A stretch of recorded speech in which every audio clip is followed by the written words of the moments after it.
La grand-mère décide de sacrifier l'ours blessé, mais sa petite fille apparaît et quelque chose d'incroyable et de choquant se produit. Au cœur d'une dense forêt, où seul le chant des oiseaux et le murmure du vent entre les arbres brisent le silence, vit une vieille femme nommée Maria.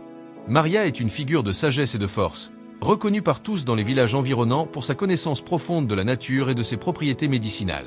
Après la mort des parents de sa petite fille, Anna, Maria est devenue la gardienne de la jeune fille, l'élevant avec le même amour et soin qu'elle avait dédié à ses propres enfants. Maria et Anna habitent une cabane simple mais chaleureuse, construite par Maria elle-même et entourée d'un petit jardin d'herbes et de fleurs sauvages. L'environnement autour de la cabane est un véritable paradis naturel, où la faune prospère en harmonie avec la présence humaine. Maria a enseigné à Anna tout ce qu'elle sait sur la forêt, comment reconnaître les plantes médicinales, comment suivre les animaux et, plus important, comment respecter et coexister avec la nature. Anna, maintenant âgée de 12 ans, est une fille curieuse et compatissante. Son amour pour les animaux se manifeste quotidiennement, de la manière dont elle s'occupe des petits oiseaux qui s'aventurent près de la cabane à la patience avec laquelle elle essaie de comprendre les secrets de la forêt.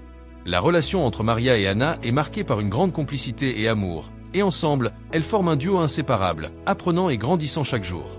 Par un matin froid d'automne, alors que le soleil peinait à se lever à l'horizon, Maria sortit pour cueillir des herbes médicinales dans les profondeurs de la forêt.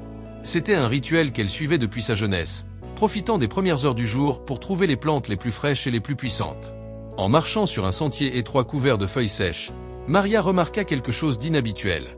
Parmi les buissons, il y avait un grand ours, tombé et visiblement blessé. L'animal était blessé, probablement à cause d'un piège laissé par des chasseurs clandestins. Maria s'approcha lentement, observant les coupures profondes et le sang qui tachait le pelage épais de l'ours. Son cœur se serra en voyant la souffrance de l'animal, mais son esprit se concentra rapidement sur la sécurité. Elle savait qu'un ours blessé pouvait être extrêmement dangereux. Avec le cœur lourd, Maria prit une décision difficile. Elle devait sacrifier l'ours avant qu'il ne devienne une menace pour elle, et surtout, pour Anna. La décision n'était pas prise à la légère. Maria savait que laisser l'ours là pourrait attirer d'autres prédateurs, ou pire, faire que l'ours, en agonie, attaque quelqu'un passant par là.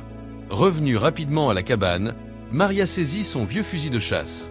C'était une arme qu'elle utilisait rarement, réservée uniquement aux situations d'extrême nécessité.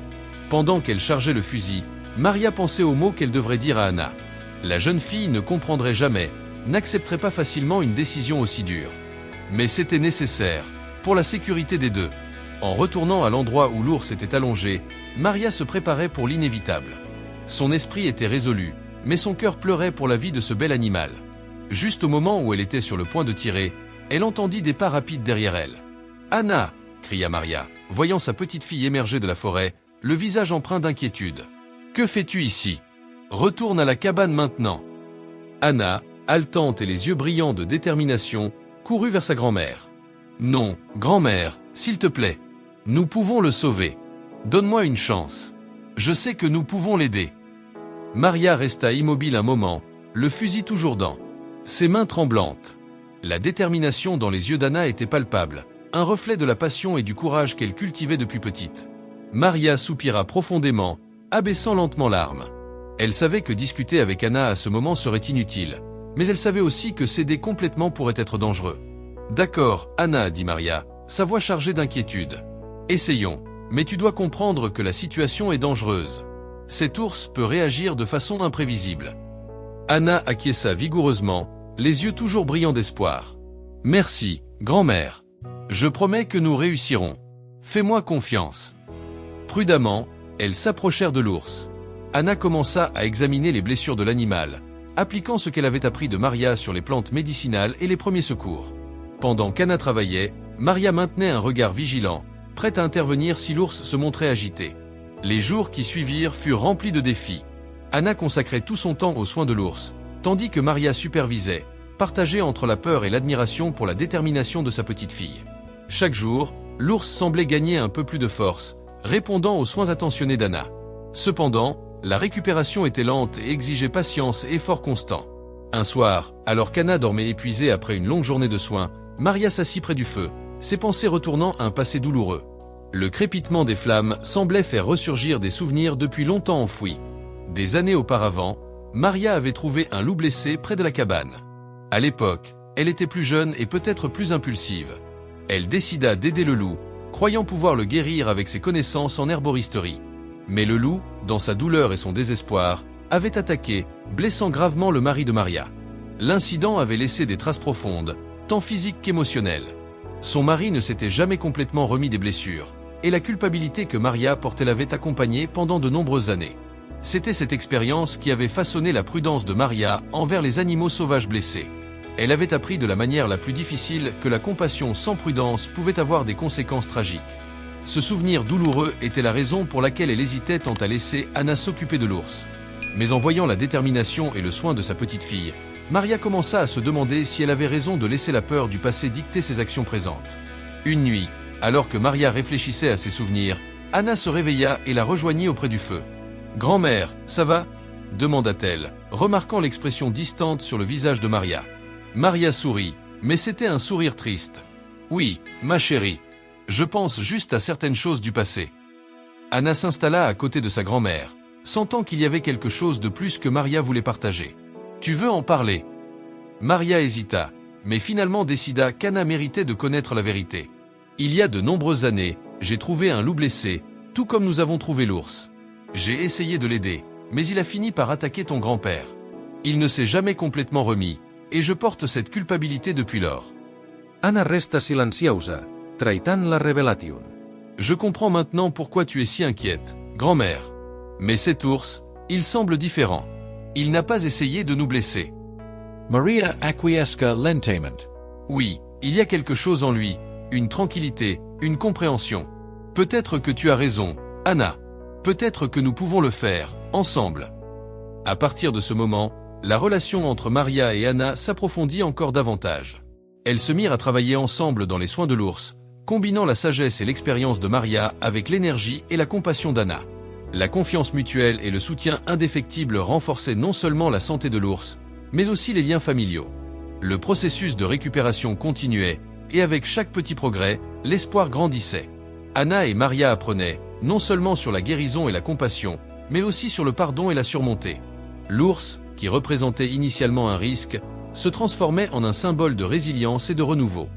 Les jours se transformèrent en semaines, et l'ours commença à montrer des signes significatifs de rétablissement. Ce qui semblait être une tâche impossible devenait réalité grâce à l'engagement inlassable d'Anna et à la sagesse de Maria. La connexion qui se formait entre l'ours et les deux femmes était quelque chose au-delà de ce que l'une d'elles aurait pu prévoir. Il y avait une confiance mutuelle, une compréhension silencieuse qui grandissait chaque jour. Un après-midi, alors qu'Anna changeait les bandages de l'ours, quelque chose d'inattendu se produisit. L'ours, qui restait calme pendant le traitement, leva la tête et regarda directement dans les yeux d'Anna. Il y avait une expression de gratitude et de reconnaissance qui était presque humaine. Anna ressentit une vague d'émotion et sans y penser, tendit la main et caressa doucement la tête de l'ours. Le grand animal ferma les yeux et ronronna doucement, acceptant le toucher avec une docilité qui surprit Anna. Maria, observant la scène à distance, sentit un nœud dans sa gorge.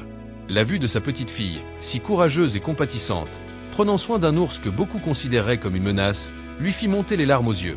Maria réalisait que, malgré ses réserves, elle avait sous-estimé la force de l'amour et de l'empathie d'Anna. Et, à ce moment, Maria se sentit reconnaissante d'avoir donné une chance à la vision d'Anna d'un monde où la compassion et le courage pouvaient surmonter la peur. Finalement, le jour arriva où l'ours était assez fort pour retourner dans la forêt. Maria et Anna conduisirent l'ours jusqu'à une partie sûre et éloignée de la forêt, loin de tout danger immédiat. Là, elles firent leurs adieux, avec Anna caressant une dernière fois la tête de l'ours. Le grand animal les regarda une dernière fois, comme pour leur dire un merci silencieux, avant de disparaître entre les arbres. Maria et Anna retournèrent à la cabane, ressentant un mélange de soulagement et de tristesse. Elles savaient qu'elle avait fait ce qui était juste, et l'expérience les avait changées à jamais. Le courage et la compassion d'Anna avaient enseigné à Maria que le passé ne devrait pas dicter le présent, et que parfois, l'amour et l'empathie peuvent vraiment surmonter la peur. Avec l'ours de retour dans son habitat naturel, Maria et Anna reprirent leur routine à la cabane, mais rien ne semblait tout à fait pareil. La forêt autour de la cabane, qui semblait auparavant être simplement un lieu de beauté et de mystère, représentait désormais un espace d'apprentissage, de courage et de transformation. Les jours suivants furent des jours de réflexion pour Maria. Elle passait de longues heures dans le jardin d'herbe, méditant sur tout ce qui s'était passé. Chaque feuille et chaque fleur qu'elle cueillait semblait porter une nouvelle signification. Elle commença à comprendre que son expérience passée avec le loup ne devait pas définir ses actions futures. Ce qu'Anna avait démontré avec son courage et sa détermination était une leçon précieuse. Parfois, l'amour et la compassion peuvent surmonter même les peurs les plus profondes. Anna, pour sa part, était plus confiante et déterminée que jamais. Elle continuait d'explorer la forêt, mais maintenant avec un sens renouvelé du but. Elle savait qu'elle avait fait quelque chose de grand en sauvant l'ours, mais elle comprenait aussi l'importance d'agir avec sagesse et prudence. Chaque pas qu'elle faisait entre les arbres, chaque animal qu'elle rencontrait, était un rappel de la puissance du soin et de l'empathie. Un après-midi, alors qu'Anna était assise au bord de la rivière, où elle avait si souvent collecté de l'eau, Maria s'approcha et s'assit à côté d'elle. Le son doux de l'eau courante offrait un fond sonore apaisant pour la conversation qu'elle était sur le point d'avoir. « Anna, commença Maria, je veux que tu saches à quel point je suis fière de toi. Ce que nous avons fait ensemble, ce que tu as fait, c'était plus que sauver un ours. Tu m'as enseigné quelque chose que j'avais oublié depuis longtemps. » Anna regarda sa grand-mère, surprise par la vulnérabilité dans sa voix. « Quoi donc, grand-mère ? » « Tu m'as appris à faire confiance à nouveau, répondit Maria. À faire confiance à la bonté, à la compassion et au courage. À faire confiance à ce que, même quand nous avons peur, nous pouvons choisir d'agir avec amour. Anna sourit, ressentant une vague d'émotion. Je n'ai fait que ce que tu m'as enseigné, grand-mère. Tu m'as montré comment prendre soin et aimer la nature. Maria secoua la tête, un sourire doux sur les lèvres. Oui, mais tu as poussé cela plus loin. Et c'est ainsi que l'apprentissage devrait être, chaque génération prenant ce qu'elle a appris et faisant quelque chose d'encore plus grand. Les deux restèrent assises en silence pendant un moment, appréciant la connexion profonde qu'elles partageaient et la sérénité de l'instant. Maria savait que, malgré les défis que la vie leur présentait, elles étaient prêtes à les affronter ensemble, avec courage et amour. Avec le temps, l'histoire de l'ours devint une légende locale, racontée et racontée par les habitants des villages alentours. Elle devint un symbole d'espoir et de résilience, inspirant d'autres à agir avec compassion plutôt qu'avec peur. Maria et Anna continuèrent leur vie à la cabane, mais toujours avec une nouvelle compréhension et un respect pour la nature et pour elles-mêmes. Elles savaient que la forêt, avec tous ses secrets et dangers, était aussi un lieu de guérison et d'apprentissage. Et ainsi, la vie suivit son cours, Maria et Anna prêtes à affronter tout défi qui viendrait, armées des leçons d'amour, de courage et de confiance qu'elle avait apprises en prenant soin de cet ours blessé. Que feriez-vous à la place de Maria ou d'Anna ? Si vous avez aimé cette histoire, celle qui est maintenant sur votre écran est tout aussi émouvante.